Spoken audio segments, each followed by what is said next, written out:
Hi, I just wanted to talk about a dream that I had, and in this particular dream, it was a very long dream, and I don't really remember the onset of it. It was quite a long time ago.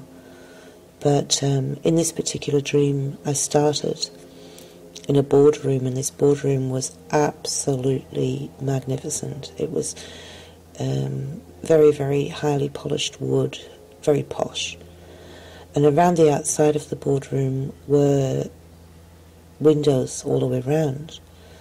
And when I walked over to the edge, it turned into a lift or an elevator, which appeared to be going down. And when I looked out of the window, there was a sea of beautiful, beautiful colours, the spectrum of which I'd never witnessed before. There were brighter colours than I'd ever witnessed before in my life. And as I came down and down and down, I noticed that there was azure sea and emerald green islands, very pretty emerald green islands dotted across the place. And on the islands were fireflies buzzing about. So anyway, the elevator came down and down and down and down and down. And when it reached the bottom and I stepped out, I realised that the fireflies that I'd seen were actually not fireflies, they were beams of light. And they were quite tall. This person kind of approached me, and he must have been like 10 or 12 feet tall. And he said, "Hi, Kim." And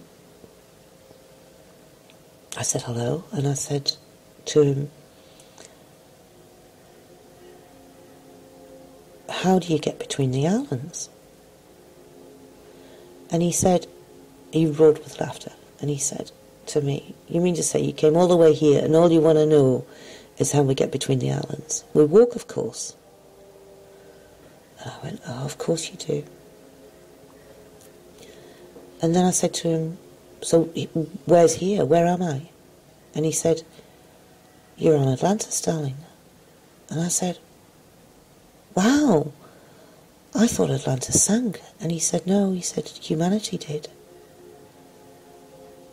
"Oh, okay. And what's this beam of light that's beaming out of you?" And he said, "I'm a sun." He said, "The light that beams out of me is the light that I show to the world as a reflection. So it's a reflection of your love." I was like, wow, this is amazing stuff. And he said, we're becoming suns. You're becoming a sun. And he said, one day, you see that sun up there in the sky? He said, that sun is the light-giving force. And you're becoming that. You're becoming that light-giving force, and it gives force. It gives life to all life through creativity. But the creativity can only be created in the dark.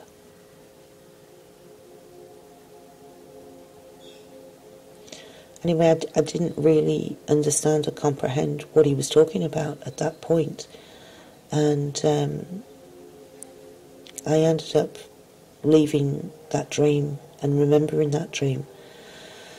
But today I've had the most profound experience, which is I finally know what he meant by the creativity only existing in the dark. So I'll see if I can describe this. See, the thing is if you go into a room that's already lit up, then lighting a light in a room that's already lit up is not really going to illuminate anything. It's not going to really make any difference. And as a friend of mine recently said to me, if you had a sailor that was out at sea and he was lost, then he would have to wait until the sun went down before he could find his way, as he would need the stars to navigate him. So you see, it's about finding a balance between light and dark.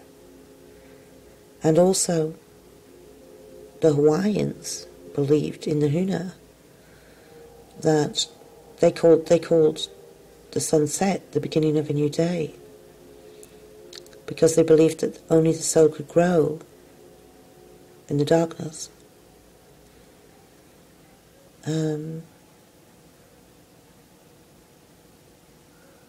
So I think that the idea that the creativity in ourselves is allowed to be expressed in the dark, or it's like we have to go deep down into ourselves in order to find that creative expression, to connect with love. So to spend time or space in concentration of either one space is not correct. It should be a balance between the two. Anyway, that was what I wanted to share with you. Thanks for listening. I love you.